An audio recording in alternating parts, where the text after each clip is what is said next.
Hi everybody, this is John Bishop with Redbug Creatives Network. I have a bit of a night off because we had a big event with Fresh Arts. We were going to go and see their kind of graduation ceremony for a program they have that is training artists, and it's would have been a really big deal, but there's a giant storm coming this way, so they canceled it. So I have a night off. I'm going to do some painting and maybe catch up on some paperwork. And one of the things I'm supposed to do tonight is write my artist biography. And I really don't have one, nothing to speak of. I have a CV or a resume, but not really a biography. So I'm trying to think, when were the first earliest memories that I have of art? And there are two that come to mind. The first would have been in third or fourth. No, I correct myself. It could not have been the third grade because the third grade was just nuns. So it had to have been the fourth and fifth grades. And I was asked in fourth grade, I had a teacher and she was going to play some classical music. And we were supposed to draw, these are the directions, to draw what we heard. So what she's anticipating is as the music plays, people are going to draw a cello and a violin, maybe some drums. Not me. I got lost in the music and I started writing what basically looked like a storyboard cartoon of a vampire, of a girl walking through the woods being attacked by a vampire and bleeding and all that. Teacher got real upset, and my mother happened to be a teacher at the same school, so I got in trouble. I got taken down to the office and my mother called in. And it was only talking to my mother, who as I say was also a teacher, she thought to herself that maybe it wasn't such a bad thing. That maybe what I was doing was something bigger than what the teacher had asked for. And so I got in trouble for not following the directions. But Mom was really careful not to discourage me from being creative.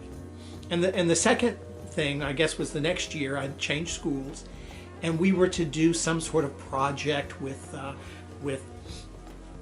paper mache.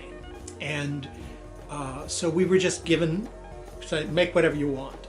And so I started working and I was making this incredibly strange looking abstract sculpture that I then painted multicolored, and it was ghastly, but it was just a kind of outpouring of creative emotion.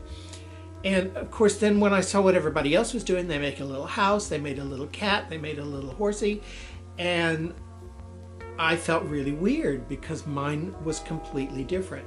And again, the teacher was great. The teacher did not discourage me at all. So I look back at those early days, and I mean, I didn't paint again until I was like in college, because I started music in junior high and high school. So it's really interesting. I was just remembering that, and I wonder what your first experiences are, what your memories are.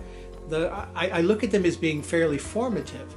I happen to live about 3 houses down from a very famous local artist and sculptor, Bob Fowler, and he did a big installation at our church, St. Augustine's Catholic Church, and it was a giant abstract hand of God coming down, and it was all very political and sculptural and very, very scandalous at the time for a kind of conservative suburb in Houston. And those were very formative periods for me because I lived that. That was the church I went to, and we were quite involved in the church. So I saw that all the time, and I heard the comments all the time. And it's really interesting because I think those 3 things were probably the most formative for me, and I didn't even think about it until I was asked to do this artist statement. So anyway, enough blabbing. Have a great evening. Oh, today is actually day 17. I get that wrong every time.